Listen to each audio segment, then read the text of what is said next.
Nalagyan ko na ng tissue yung ating fire kindler.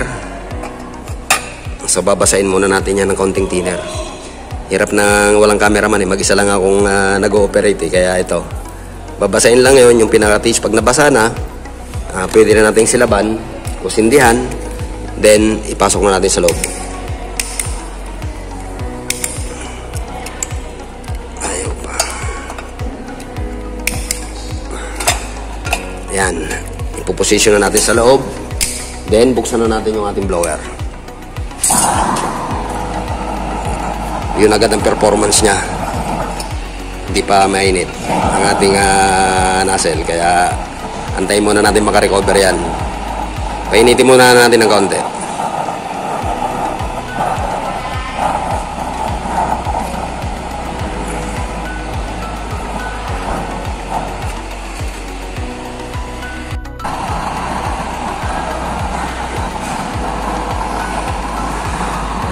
Pag medyo nag-stable na yung apoy niya, pwede na natin bunutin yung ating fire kindler. Pinapainit pa natin yung ating nozzle kasi kalalaga, bagong gawa ko pa lang yan. Ngayon ko pa lang iti-testing. Painitin lang natin ng kaunti, mamaya tatanggalin na natin yung ating fire starter. Titignan natin kung anong performance ng aking 2 1/2 inches na nozzle. Okay, so parang stable na yung kanyang apoy. So bubunutin na natin yung ating fire kindler o tatanggalin na natin.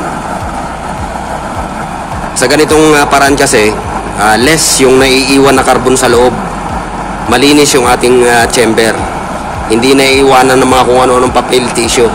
May sasama natin, may pull out lahat. So tatanggalin na natin yung ating fire. Ayan. Stable na yung apoy. So wala nang tissue na naiwan sa loob. Aantayin na lang natin yan na maka-recover. Tingnan natin ang magiging performance niya. Kasi bagong gawa lang yan. Bagong lagay ko pa lang. Pinapainit pa yung nozzle. Yan. So far, medyo bluish din naman. Okay din naman yung kulay.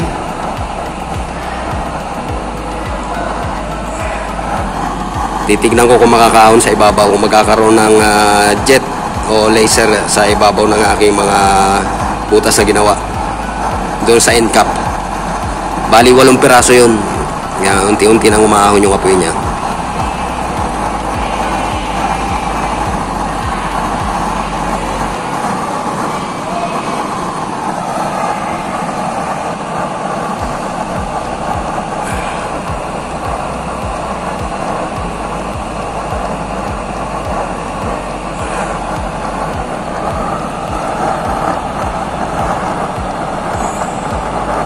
So far maganda naman ang performance niya.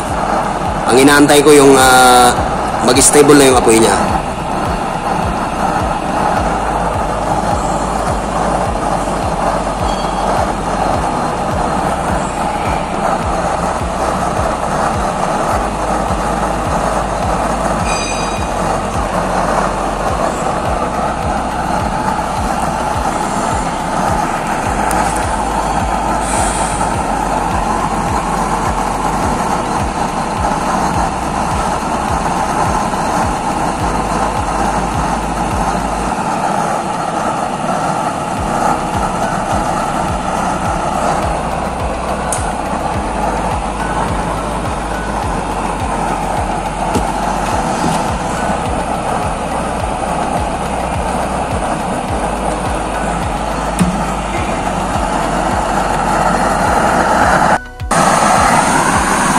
Okay, so hindi masyado makita yung blue na lumalabas sa kanya. Masyado yatang napalaki yung aking butas sa ibabaw. Pero malakas ang pwersa niya pa itaas. Kaya lang hindi talaga blue flame yung nangyayari sa ibabaw. So madaling magdesisyon. Re-retikuhin ko ito. Okay, so papatayin ko muna, then re-retikuhin ko, then tingnan natin kung anong mangyayari. Palilitin ko yung butas sa ilalim. Masyado yata malaki yung mga butas ko sa ilalim.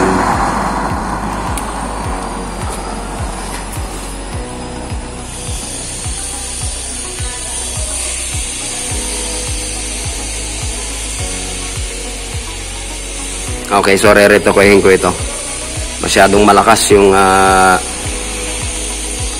pwersang nanggagaling sa ilalim. So, i-reverse ko. Palilitin ko yung mga butas sa ilalim. Ay, pamamatay. Antay ko muna mamatay yung apoy bago kukunin yung pinaka nozzle. Ni-repair ko to ngayon. Itong aking 2.5 inches na nozzle. Nilagyan ko lang ng rivet sa ibabaw. Pinalit ko lang yung butas. Tignan natin kung ano magiging performance nito. So, naibalik ko na yung ating 2.5 inches na nozzle. Na-repair ko na. Nilagyan ko na ng mga rivet sa ibabaw. Tignan natin kung ano magiging performance. By the way, mainit pa yung mantika kaya ganyan yan. Katatanggal ko lang kasi kanina. Mabilisang repair ang ginawa ko. So, i-on ko na kagad ang blower.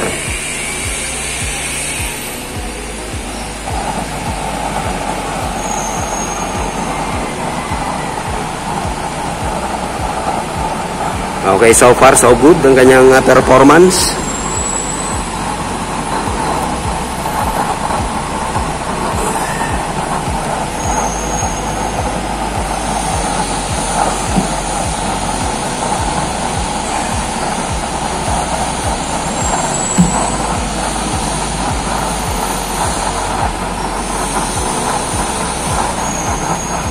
Tingnan natin kung ano mangyayari. Kanina kasi hindi siya makapag-produce ng blue flame. Parang medyo okay na itong dating na ito ngayon.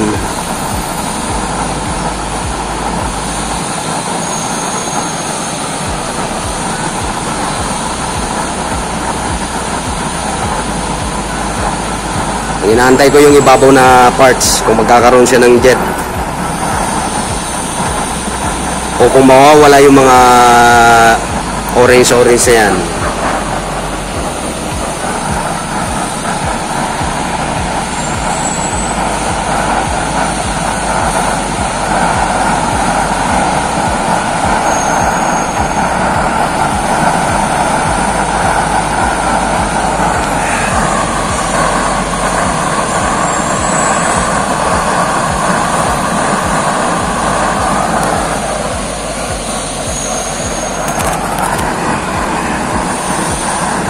Okay, may blue flame na rin naman, kaya lang lamang pa rin ang orange. So may i-repair na naman ako na ito. Yung sumunod na layer, lilitan ko rin yung butas. Parang hindi siya nakaka-recover. Okay, pangalawang repair. Nilagyan ko na rin ng mga rivet yung pangalawang layer. Yung walo rin yan. So tetestingin ulit natin. Okay, pangalawang repair na ito. Naisalpa ko na uli. Ayan, bagong-bago pa. Hindi ko pa nabubuksan yung yung ating hangin. Okay, on ko na uli.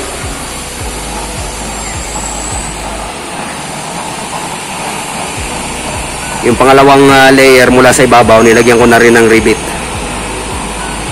Okay, so far so good. Konti na lang yung kanyang asul.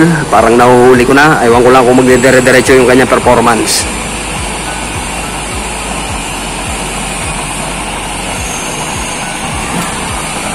Yan.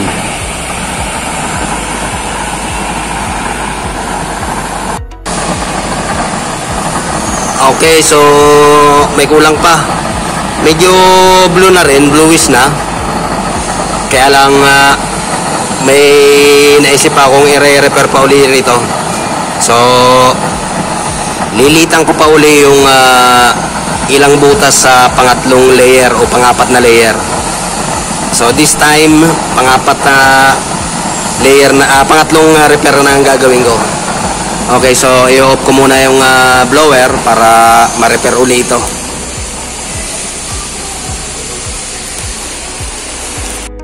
Okay, pangatlong repair na ito. Itong pangatlong layer naman, nilagyan ko na rin ng rivet. Bali, pangatlong repair na ito. Siya ay 2.5 inches na nozzle. So isasalang ko ulit. Tignan natin ang performance. Okay, pangatlong repair na ng ating nozzle. Medyo mainit pa ng konti ang ating burner. So sisindihan na natin.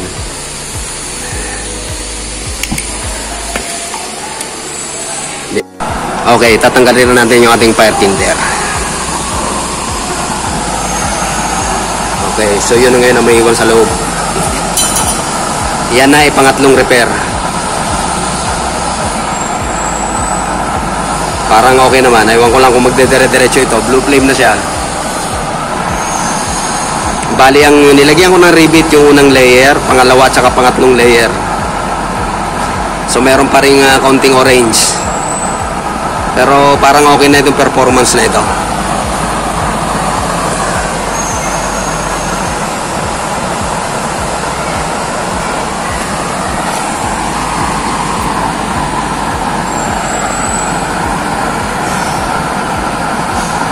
Antay lang natin ng kaunti. Titignan natin kung magbabago pa yung kanyang performance. Pag hindi, yung pang-apat na layer naman ang aking palilitin.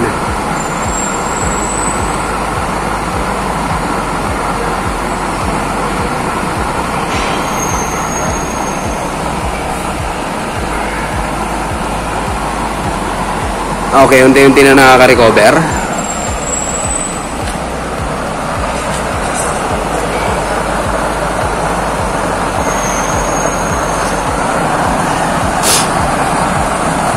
May kaunting orange pa rin. Pero lamang na yung kulay asul. Lamang na yung blue flame.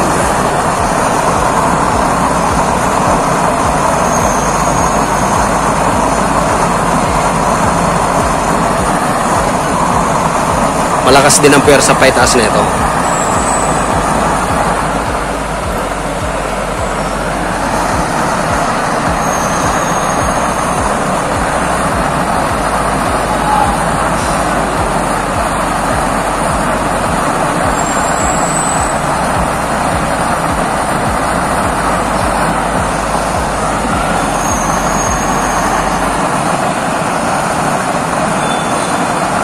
Okay, so paganda na ng paganda yung ating napoproduce na apoy sa nozzle na ito. So meron pa rin orange. Siguro kailangan ko pang bawasan ng butas yung sumunod na layer. Okay, so papatayin ko ulit yung ating blower. Ang i-repair ko naman ngayon yung pang-apat na layer. Palilitin ko rin yung butas. Pang-apat na repair ko na ito. Una, nilitan ko yung butas dito sa ibabaw. Pangalawang layer. Pangatlong layer. Then yung pang-apat na layer, walang butas ito. Yung apat lang ang nirepair ko. Nilitan ko lang yung apat na butas dito sa ilalim. Okay, so try nating paliyabin kung anong magiging performance nito. Okay, pang-apat na repair na ito. Tingnan natin kung anong mangyayari.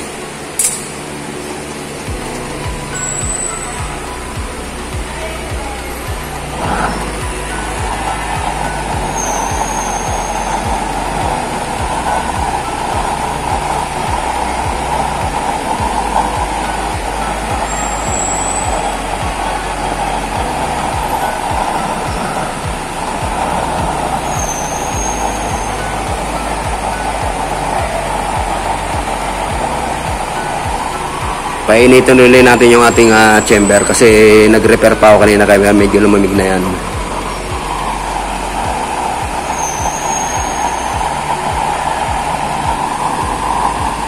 Hayaan lang muna natin na nakalagay yung ating fire starter.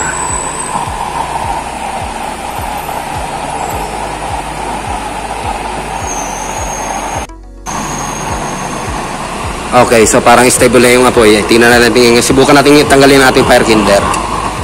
Okay, so yun na. Okay, so success. Yung ating pang-apat na repair, nagawa na nating maging solid na blue ang lahat ng apoy na lumalabas. Ewan ko lang kung makaka-recover ito. Tingnan natin. Ayan. Asul na siya talaga.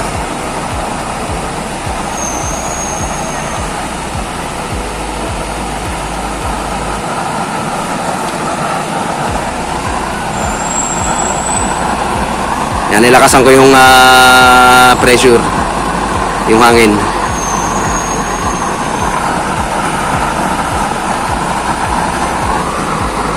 Okay, ayos to. Okay na yung performance na to sa akin. Lahat ay blue flame na. 4 na repair bago makapag-produce ng blue flame.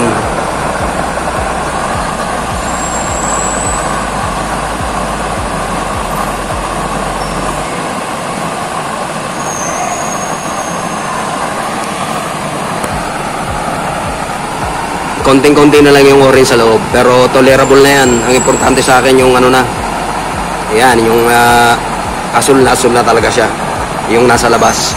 Lahat ng mga sumisirit, asul na.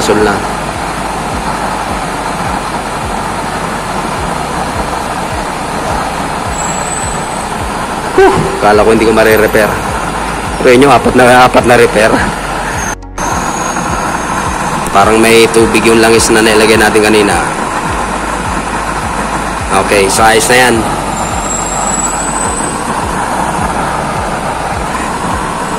Nilakasan ko yung ating pressure. Nakasagad na yan. I mean, nasa mga 95% na yan. Kasi hindi ko sinasagad yung ating yung aking blower sa full kasi baka masira. Kaya nag-iwan ako ng konting allowance. Yan, okay na ito. Pwede na rin itong ipang mass production. Nakita nyo naman, asul na. Yan. Mataas din ang kanyang binubuga.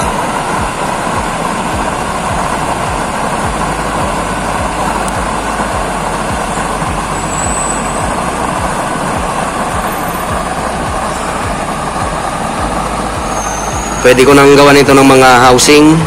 Yung tatlo na ito. Kasi proven ko na ito, na test fire ko na ito. So ayan. Ito yung pangatlo. Pwede na itong ipang mass production itong mga ganitong klase ng nozzles. Hindi na tayo mapapahiya. Okay na yung performance na ito. Banayad lang yung kanyang pagkaka-blue. Okay, hinahan ko ng konti. Ilalagay ko sa kalahati. Yung pressure.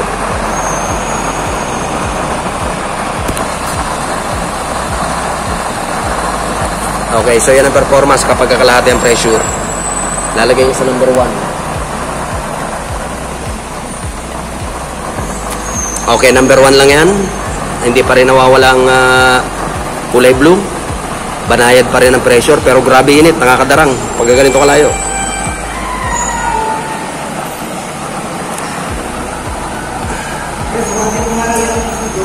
Okay, so ito ngayon ang yan ang pressure ng number 1.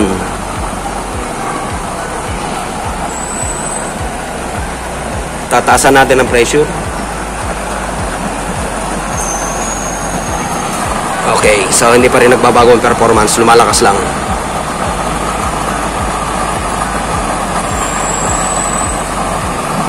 Okay, so pwede na ipang mass production to.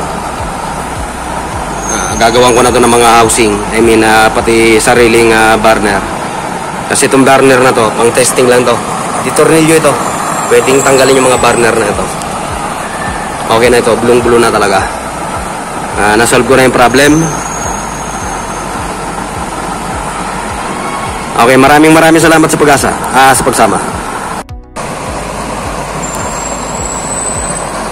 4 na repair bago magawa yung ganito.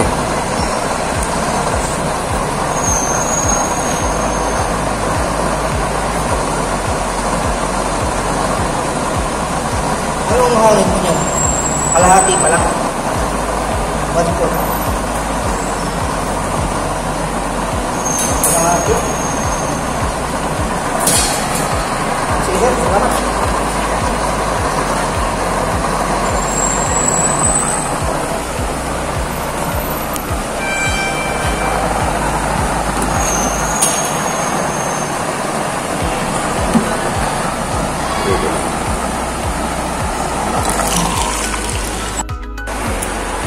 Okay, so hanggang dito na lamang muna uli.